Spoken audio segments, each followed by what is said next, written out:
O cenário da chegada e o choque cultural. O horror da escravidão não começava nas senzalas do Brasil, ele tinha seu nascedouro nas terras africanas, em um ato de violência inaugural que dilacerava a vida e a identidade antes mesmo de os pés pisarem o solo do Novo Mundo. A história do Banzo, a tristeza que matava, exige que voltemos ao ponto zero, o momento do sequestro e o trauma da travessia. O estilhaço da vida em África. Imagine um indivíduo, ou fosse ele um guerreiro iorubá, um agricultor bantu, um ferreiro fula, vivendo em sua comunidade, envolto por um tecido social de parentesco, fé e tradição milenar. Sua identidade não era um mero nome, era uma tapeçaria de linhagens, deuses, ritos de passagem e uma relação sagrada com a terra dos ancestrais. De repente, esse universo era implodido. A investida dos caçadores de escravos, muitas vezes facilitada por rivalidades locais ou pela ganância de traficantes europeus, era uma ruptura brutal e irreversível. O sequestro em massa não era apenas a captura de corpos, era a aniquilação de todo o universo simbólico. O primeiro trauma era o desterro imediato e violento, e amarrado, chicoteado, forçado a marchar por longas distâncias até a costa, onde o Oceano Atlântico, que para os europeus era uma via de comércio, se tornava para os africanos o Calunga Grande, ou o Grande Mar da Morte do Esquecimento. O inferno flutuante e a travessia do meio. A chegada aos navios negreiros, as tristemente célebres tumbeiros, marcava a formalização do indivíduo como mercadoria. A experiência da travessia do Atlântico, a Middle Passage, não era um terror físico, mas sobretudo uma tortura psicológica metódica. Os corpos eram empilhados nos porões úmidos escuros, acorrentados uns aos outros, numa promiscuidade forçada com a doença, a sujeira e a morte. O espaço era tão exíguo que mal permitia o movimento. O ar era irrespirável, impregnado pelo cheiro de vômito, fezes e medo. Este ambiente infernal era deliberadamente criado para quebrar o espírito. O choro era proibido, a rebelião era esmagada com uma selvageria que servia de aviso. No porão, a noção de tempo e de futuro era perdida. Muitos, no auge do desespero, escolhiam a rebeldia suicida, atirando-se ao mar na primeira oportunidade de subirem ao convés para tomar ar. Essa escolha, a de mergulhar no oceano e ser devorado pelos tubarões, a criaturas que, segundo a tradição oral, seguiam os navios negreiros, era vista por alguns como o único caminho para a libertação e para o retorno, ainda que espiritual, à África. A morte no mar, longe das mãos do algoz, era preferível à vida em cativeiro. O banzo, em sua manifestação mais extrema, seria a versão internalizada, mais lenta, desse mergulho. A despersonificação sistemática. Durante a travessia, os africanos perdiam não só a liberdade, mas a própria essência. Para o traficante, eram apenas peças a serem catalogadas, despidas de qualquer atributo humano. A língua era o primeiro bastião a cair. A mistura deliberada de etnias e línguas diferentes no mesmo porão, em uma tática para dificultar a comunicação e a organização de revoltas, condenava o recém-chegado ao silêncio e ao isolamento imediato. O africano, que vivia na plenitude da oralidade da comunidade, era subitamente mudo, incapaz de expressar sua dor ou sua identidade. Este estado de incomunicabilidade gerava um terror profundo. O indivíduo era arrancado do sistema de crenças que lhe dava sustentação. Seus deuses pareciam ter se silenciado ou se enfraquecido. O cosmos estava virado do avesso. A chegada ao porto e o choque final. A chegada à costa brasileira, Salvador, Recife, Rio de Janeiro, não era um alívio, mas a confirmação da condenação. O banho forçado, o azeite para dar brilho à pele e esconder as feridas, a exposição nas praças de venda, o mercado de carne humana, eram rituais de degradação. O africano, exausto, magro e doente, era inspecionado como gado. O comprador, o novo senhor, impunha o último e definitivo golpe na identidade e na mudança de nome. O nome africano, carregado de significado ancestral e espiritual, era substituído por apelidos jocosos, por nomes católicos padronizados, João, Maria, Francisco ou por referências geográficas à sua proveniência, Mina, Angola, Benguela. Essa troca era a culminação da violência simbólica. O nome novo não ligava o escravo a uma linhagem, mas apenas à propriedade do senhor. O indivíduo se tornava res nullius, coisa de ninguém, exceto do seu proprietário. A gênese do banzo. É nesse cenário de aniquilação física e espiritual que a semente do banzo era plantada. Não era apenas a saudade de casa, a nostalgia, embora fosse parte disso.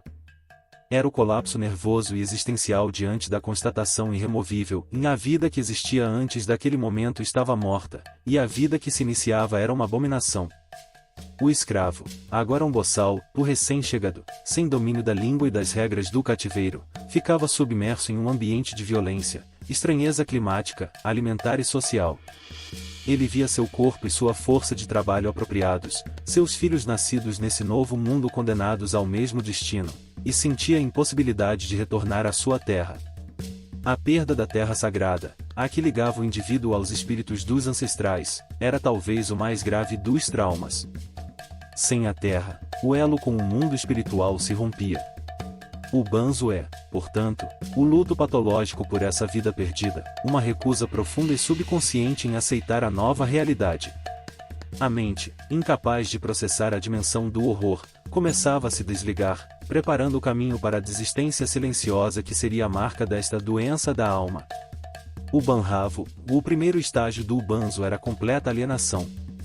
Preso entre o mundo que se foi e o mundo que o rejeitava, o africano ficava à deriva, iniciando o isolamento que culminaria na morte por tristeza. O corpo ainda estava no Brasil, mas a alma, em um ato de fuga final, já havia iniciado seu caminho de volta ao Calunga Grande. O que é o banzo? Se o trauma da travessia, a primeira parte desta história, representava a aniquilação física e social do africano, a manifestação do banzo era a resposta desesperada e íntima do psiquismo diante dessa nova realidade insustentável. O banzo não era simplesmente tristeza, era o colapso do axé, da força vital, um estado de melancolia profunda e mortal que se apossava do escravizado, especialmente do recém-chegado, o boçal, logo após seu desembarque no Brasil. A etimologia do sofrimento. O termo banzo tem raízes linguísticas no universo banto, comum nas línguas quimbundo e quimbundu, e pode ser relacionado à palavra manza, que significava aldeia ou terra natal. Outras interpretações sugerem que a raiz verbal kubanza significa pensar ou meditar. Em essência, o banzo era a meditação dolorosa sobre a perda da terra natal, da identidade e da liberdade. No século XIX, o banzo foi formalmente registrado nos dicionários brasileiros como a mortal nostalgia dos escravos africanos transportados ao Brasil. É crucial entender, contudo, que essa nostalgia era infinitamente mais destrutiva do que o conceito romântico de saudade ou a nostalgia europeia, que era tratada como uma aflição curável pela volta ao lar. Para o escravizado, a cura era impossível, o lar não estava mais lá, e o retorno era uma miragem inatingível. Os sintomas, um catálogo do desespero. Os sintomas do banzo, conforme descritos pelos poucos médicos e viajantes que se interessaram em registrar a doença, quase sempre com o olhar utilitarista de quem via no escravo uma peça de trabalho, compunham um quadro de definhamento físico e mental sistemático. Apatia profunda e isolamento, o primeiro sinal era o silêncio obstinado. O indivíduo, que antes podia ter se expressado com raiva, medo ou resistência, mergulhava em uma quietude total. Recusava-se a interagir, isolava-se no canto da senzala, e a comunicação se tornava impossível. O olhar se tornava vago, perdido no horizonte mental, como se a alma já estivesse distante do corpo. Recusa de alimento, inanição ativa. Este era o sintoma mais alarmante para os senhores. O escravizado banzeiro, aquele tomado pelo banzo, rejeitava sistematicamente comida e água. A inanição levava a um emagrecimento rápido e progressivo, um marasmo que não podia ser revertido. Essa recusa não era apenas um sintoma de depressão, era um ato de autodeterminação. O escravo negava à máquina escravocrata o combustível, ou o alimento, necessário para mantê-lo funcionando como força de trabalho.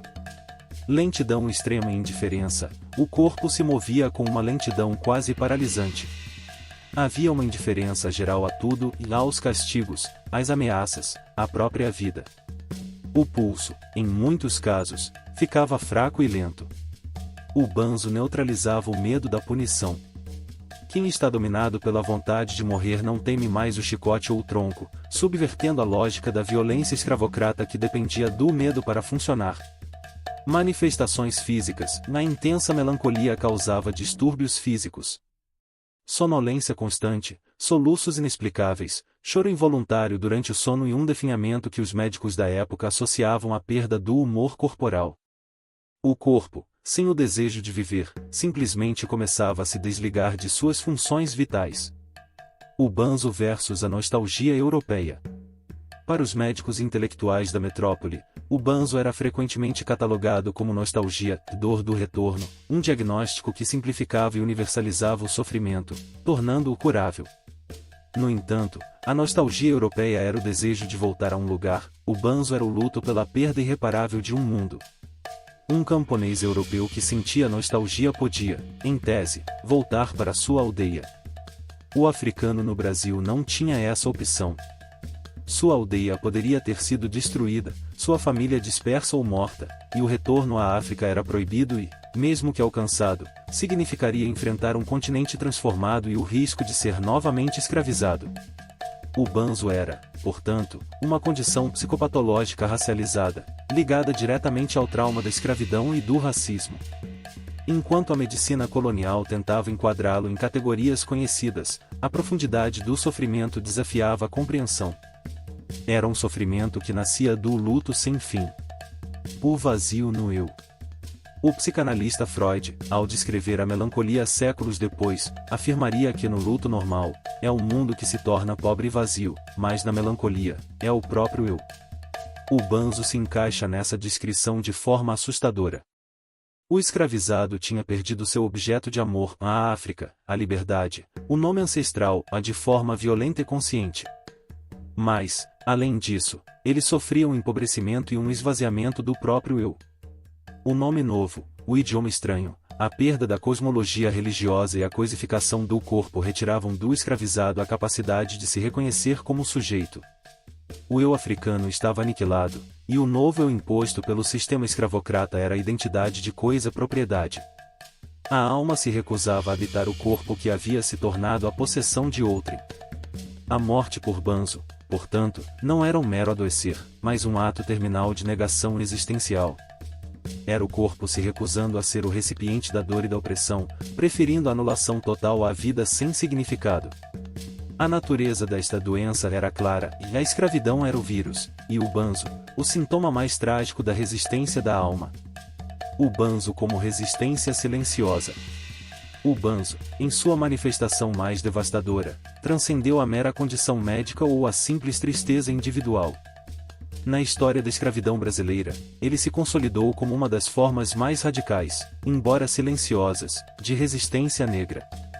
Não era a rebelião explosiva dos quilombos, nem o assassinato direto do feitor, era uma insurreição da alma contra o corpo, uma recusa existencial que subvertia a lógica econômica e moral do cativeiro. A subversão do capital humano. O sistema escravocrata, fundamentalmente, tratava o ser humano como capital. O valor de um escravo era medido por sua força de trabalho, sua longevidade e sua capacidade reprodutiva. O banzo atacava o sistema em seu núcleo mais sensível, o lucro. Ao se entregar ao desespero e à inanição, o escravizado banzeiro declarava falência do seu próprio valor econômico. O corpo, que deveria ser uma máquina de produção incessante, tornava-se um fardo inútil e, pior, um prejuízo financeiro. Para o senhor, a perda de um escravo era a perda de um investimento, uma cifra subtraída do patrimônio da fazenda. A morte por banzo, portanto, era o único ato em que o escravizado exercia controle total sobre a mercadoria que era seu corpo, retirando-a da posse do senhor por meio de uma autodeterminação fatal. Enquanto a fuga para o quilombo, da resistência ativa, era uma ameaça física e territorial, o banzo era uma ameaça metafísica. Ele espalhava o medo não da força física dos escravos, mas da força de seu desespero. Um escravo que morria por banzo era um lembrete vívido da fragilidade da propriedade e da impossibilidade de dominar a mente e a alma africanas. A negação da vontade alheia. O banzo pode ser interpretado como um suicídio lento e passivo. Contudo, o suicídio na senzala era carregado de significados culturais e políticos. Na visão africana, dependendo da etnia, a morte não era o fim, era a passagem para o mundo dos ancestrais. Para o escravizado, a morte podia significar o retorno ao Calunga Grande, o mar e, simbolicamente, à África. Morrer por banzo era uma recusa consciente ou inconsciente em viver sob as regras do opressor. Ao se deixar definhar, o indivíduo negava o seu principal propósito na América, servir. Ele rejeitava a alimentação que lhe era dada, a ordem de trabalhar, a tentativa de conversão religiosa e a própria existência imposta. Essa forma de resistência era especialmente frustrante para o feitor e o senhor. Eles estavam acostumados a lidar com a rebelião através da força bruta, ou o chicote, o tronco, o isolamento. Mas como castigar alguém que já havia abandonado a vontade de viver? O castigo, nesses casos, perdia sua eficácia, pois a dor física não superava a dor existencial. A indiferença do escravizado às punições era a prova final de que a alma já estava livre, mesmo que o corpo estivesse acorrentado. A visão do opressor, um problema de malícia. A incapacidade do sistema escravocrata de compreender a profundidade psicológica do banzo levou os senhores e a medicina colonial a distorcerem o fenômeno, enquadrando-o em termos que lhes fossem convenientes. Eles frequentemente rejeitavam a ideia de que o trauma da escravidão pudesse ser a causa da morte, preferindo atribuir o banzo à malícia, preguiça ou simulação dos africanos. Médicos e fazendeiros viam a apatia e a recusa em se alimentar como uma forma ardilosa de evitar o trabalho, uma malandragem cultural. Se o escravo se fazia de doente, o banzo era a doença perfeita, pois se manifestava primariamente por sintomas internos invisíveis, difíceis de provar ou desmascarar. Essa interpretação, além de desumanizar o sofrimento, servia para justificar a violência e as tentativas de cura, que veremos na próxima parte. A lógica era simples: se é malícia, deve-se punir; se é preguiça, deve-se forçar o trabalho. No entanto, o rápido definhamento e a morte que se seguiam invalidavam cruelmente essa tese. O banzo era a prova de que a única verdade era o desespero terminal. O banzo contra a aculturação forçada. O banzo era particularmente comum entre os boçais, os recém-chegados que ainda não haviam passado pelo processo de aculturação forçada, da criolização. Eles estavam mais ligados às suas raízes africanas, à sua língua e religião, e o choque cultural era mais agudo. A resistência, neste caso, era uma reafirmação identitária através da negação da nova realidade. Ao morrer, o escravizado banzeiro negava o nome cristão que lhe foi imposto, negava o idioma português que não podia falar e negava o pão de milho que substituía seus alimentos tradicionais. Ele morria como Fulani, Kikongo, Yorubá, recusando-se a morrer como João, escravo do capitão Mor. O banzo, assim, preservava a dignidade ancestral através do sacrifício final.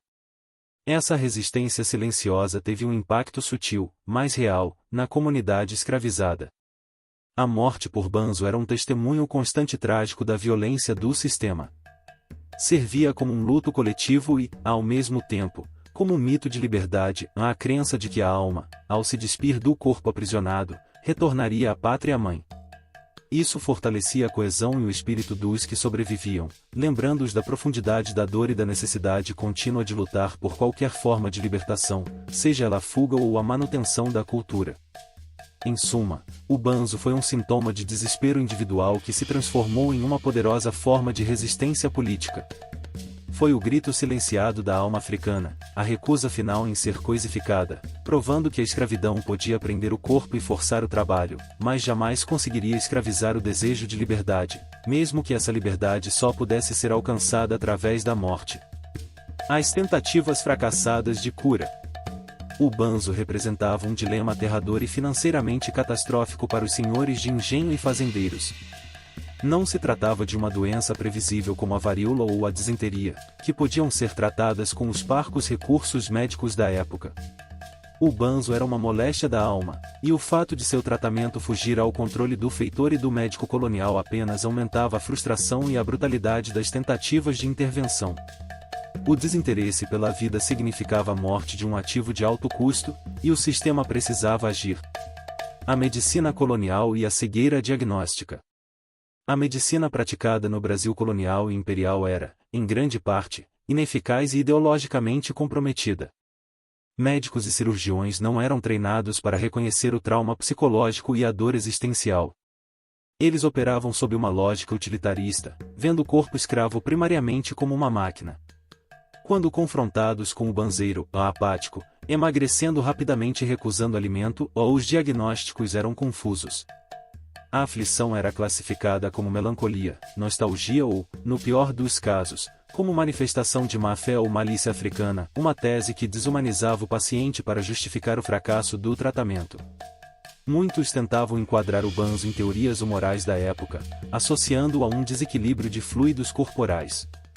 A cura passava, então, por métodos de purgação, que na realidade agravavam a condição física já debilitada do escravizado.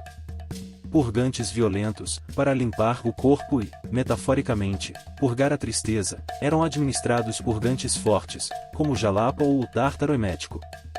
O efeito era a diarreia e o vômito, que desidratavam e enfraqueciam ainda mais o paciente, acelerando o definhamento.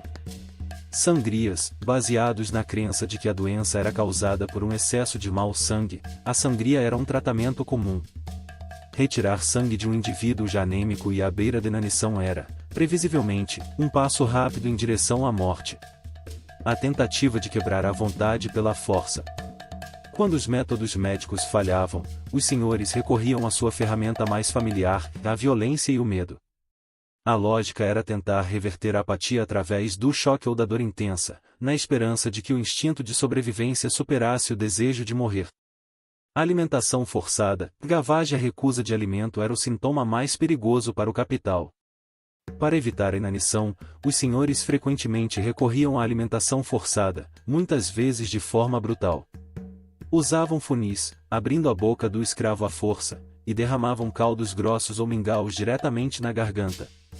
Esta prática era humilhante, dolorosa e podia causar aspiração e asfixia.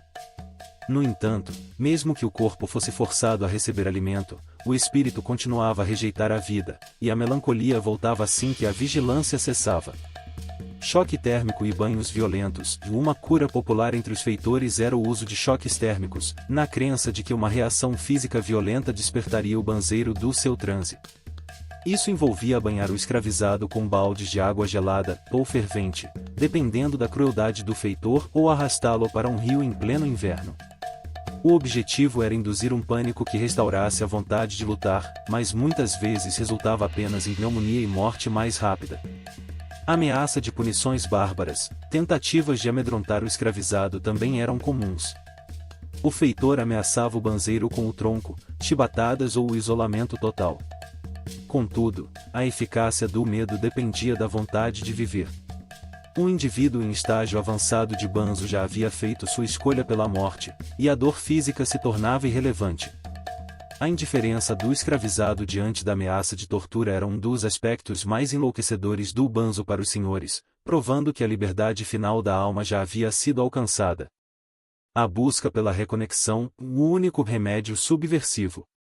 Paradoxalmente, alguns senhores, guiados pela pragmática econômica e não pela humanidade, percebiam que o banzo não era apenas preguiça. Viajantes e alguns relatos médicos da época registraram que os únicos remédios que pareciam, ocasionalmente, retardar ou reverter o banzo eram aqueles que promoviam uma reconexão cultural e social.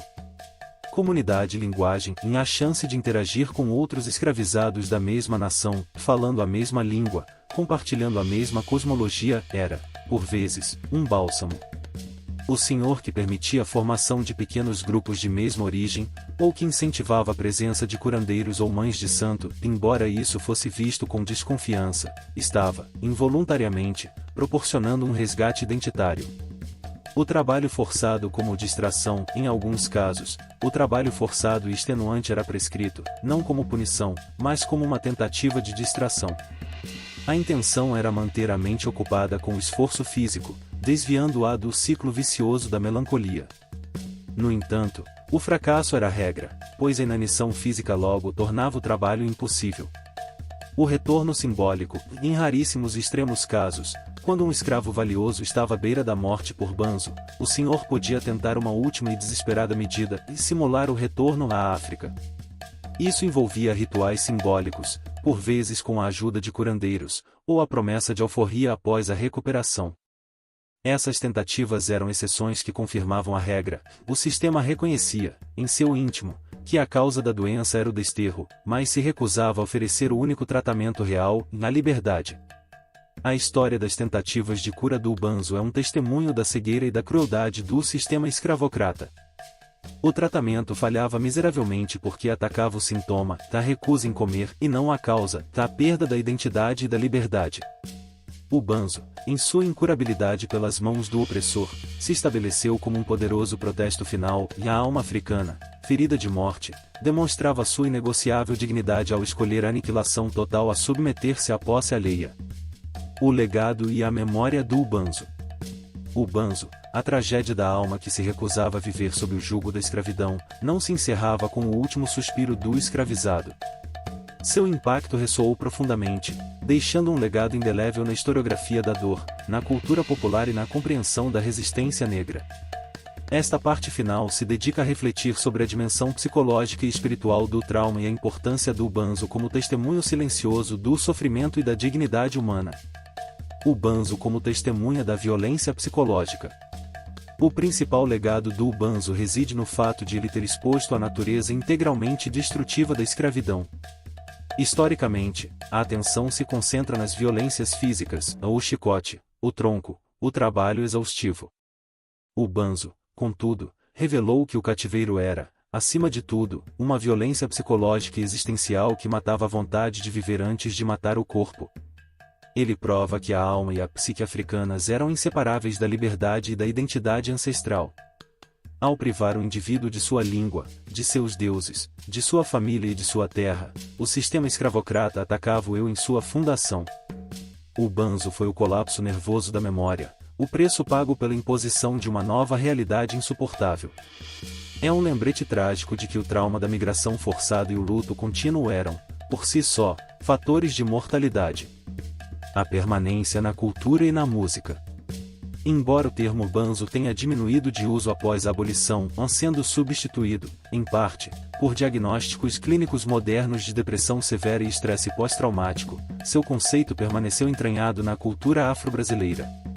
Ele se tornou sinônimo de saudade profunda, de uma melancolia que transcende a tristeza comum, quase sempre associada à lembrança das origens perdidas e à opressão histórica. A ressonância mais clara do Ubanzo pode ser encontrada na música. O choro, o lamento e a melancolia presentes em certos gêneros musicais brasileiros, especialmente no samba de roda e no jongo, carregam essa herança. A musicalidade se tornou o veículo para expressar a dor que não podia ser dita em palavras sob o olhar vigilante do feitor. O tambor, que na travessia foi amordaçado, na senzala e, depois, nos quilombos, ressurge como a voz da ancestralidade, uma forma de aplacar o Ubanzo e de reafirmar a conexão espiritual. A música, assim, tornou-se o principal antídoto cultural contra o desespero do esquecimento. O Ubanzo na perspectiva da resistência e da dignidade.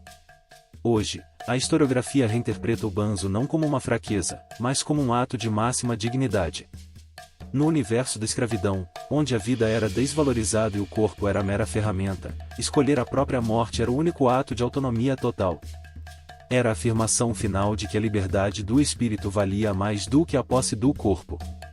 Se o senhor podia chicotear e forçar o trabalho, ele não podia, contudo, forçar o desejo de viver. O ubanzeiro provava que a escravidão, em sua essência, era um sistema falido. Ela podia escravizar o braço, mas nunca a vontade.